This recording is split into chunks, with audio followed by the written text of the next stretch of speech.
So here are two types of behavior. Oh, sorry. So here are two sets of questions that I'm going to interview myself. The first one is that why is changing behavior so difficult? I'm guessing everyone has this type of problem in some way in their life. Changing behavior is so difficult because people just can't really stick to things that they want to do or they want to change about themselves. Or even if they have any like bad addiction, and it's really hard to change.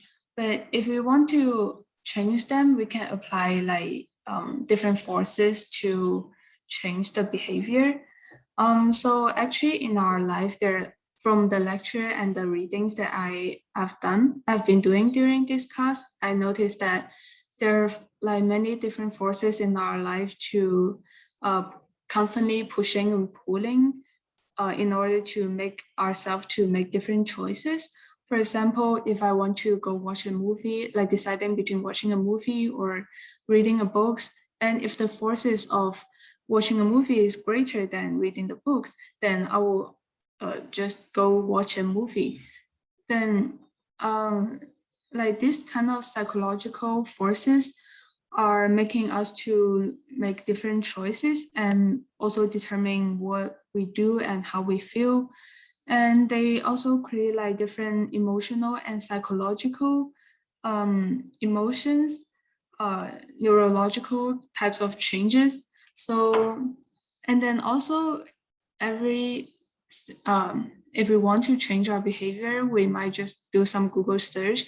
And there's a lot of conventional wisdom keeps telling us that if we want to change our behavior, then we probably need to change the person that we are, like being more motivated or like have a stronger mindset, have a positive mindset.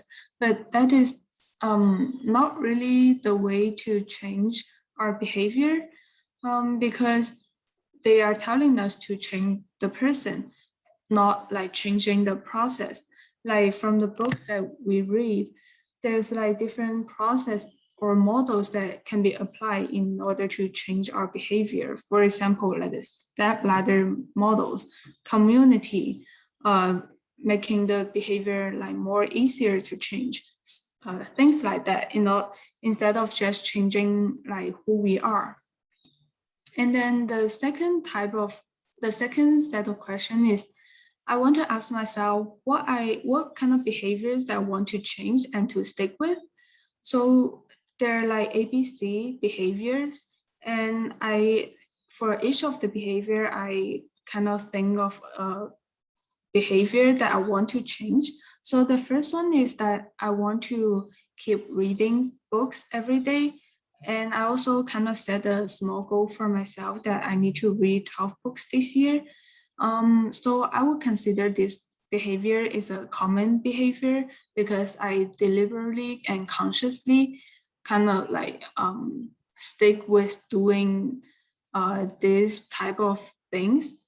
Um, yeah, because I'm like fully conscious to push myself to read every day, and then I'm sticking with my goals of reading at least 20 minutes a day, um, so that I can accomplish my goal of reading 12 books a year. So I would consider this one is a common behavior. So the second one is that I want to change the fact that I tend to eat more when I'm doing something else, like watching a movie or talking with my families during a mealtime. I will consider this one is the automatic behavior because it kind of becomes a habit for me while I'm eating, because I usually eat with my family, so we just do things together, and it makes me to eat more. And it's really I really unconsciously to eat this type of things. So because I'm not fully aware of what I'm doing, like what I'm eating, and I eating more, so I would consider this one is an automatic behavior.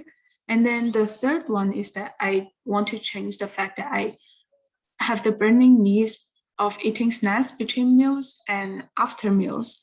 And this one is, of course, the burning behavior because I feel the burning needs of eating the snacks, um, like between the meals, even though um, even though I'm not hungry. And then like I'm also kind of conscious of I that I'm eating the snacks, but I just can't really control myself of eating it because I like kind of feel the burning needs of eating it. So these are the so I kind of cover the ABC behavior in here.